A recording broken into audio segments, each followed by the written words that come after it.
आप क्या चढ़ाते हो महादेव को? बेलपत्र के साबुत पत्ते,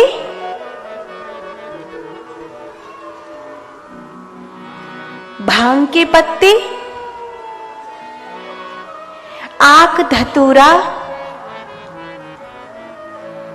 समी वृक्ष के पत्ते, दूर्वा की फुलक, थोड़ा सा गंगा जल और लाल चंदन। पीला चंदन श्री नारायण को प्रिय है। ऐसा नहीं है कि महादेव को नहीं चढ़ता, चढ़ता है, पर लाल चंदन महादेव को प्रिय है। लाल चंदन घिसकर चढ़ाओ। घुटी हुई भांग कभी नहीं चढ़ानी चाहिए पिंडी पर। धतूरे का फल, आक का फूल, खंडित बेलपत्ता नहीं चढ़ाना चाहिए पिंडी पर। जिस बेलपत्र के पत्ते में कठोरता से डंठल निकल आए हों, उस पत्ते को नहीं चढ़ाना चाहिए। बेलपत्र के जो फल है उसमें भगवती लक्ष्मी का वास होता है।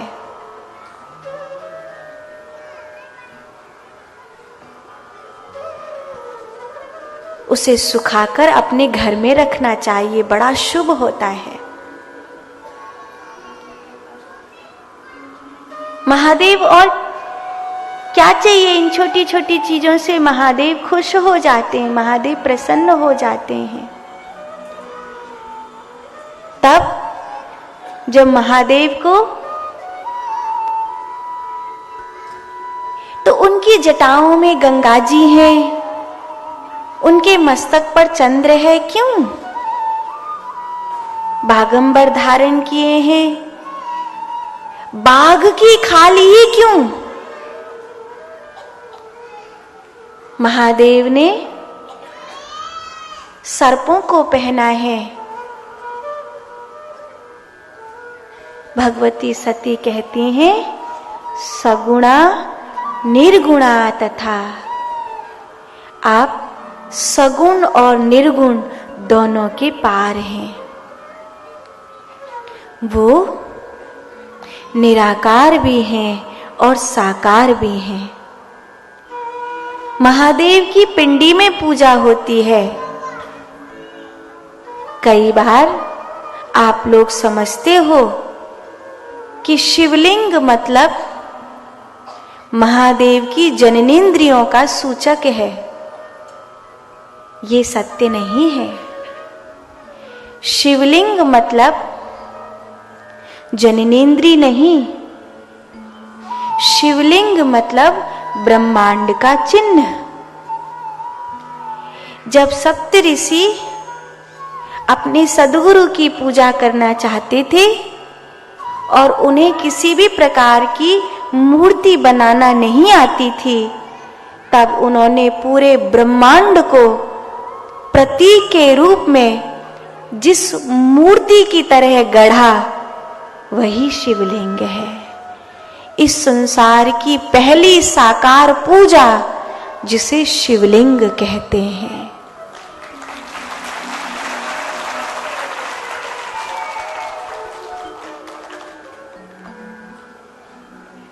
अलौकिक ऊर्जा है उस मूर्ति में। पंचदेव ऐसे हैं जिनकी लिंग और वैर में पूजा होती है। नमस्ते प्रागदेवाय, नमस्ते जलशायने,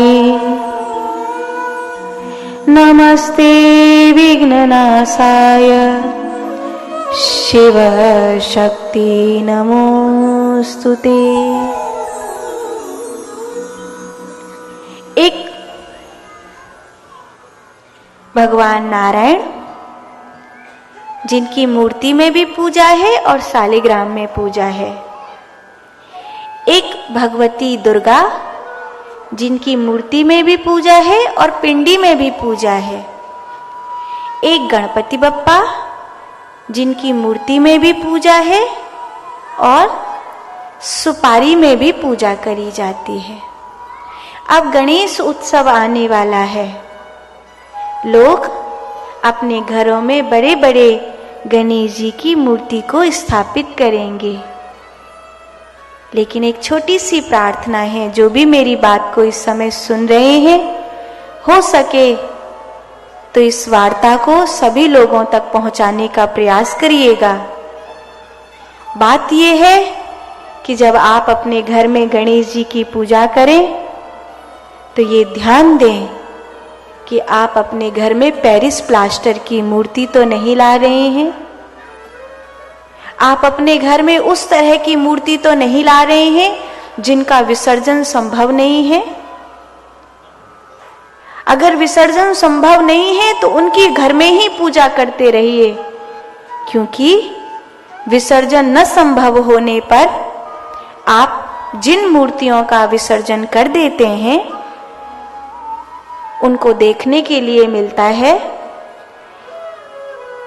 कि उनका टूटा हुआ हाथ मूर्ति का कहीं पड़ा है, टूटी हुई गर्दन कहीं पड़ी है, और पूरी दुनिया हिंदू धर्म पर हंसती है कि ये कैसे मूर्ख लोग हैं, जिस भगवान की पूजा करी है उसी भगवान की ऐसी दुर्गति अपने हाथों से कर रहे हैं।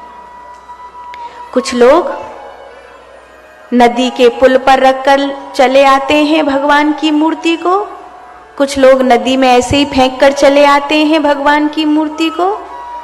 इससे अच्छा यह है कि पूजा ना करो, क्योंकि जिनकी पूजा कर रहे हो उनका सम्मान करना आपका दायित्व है। जैसा देवता बिठाया हो वैसा सम्मान नहीं करोगे तो आशीर्वाद मिलने की बजाय श्राप मिलने की संभावना पैदा हो जाएंगी।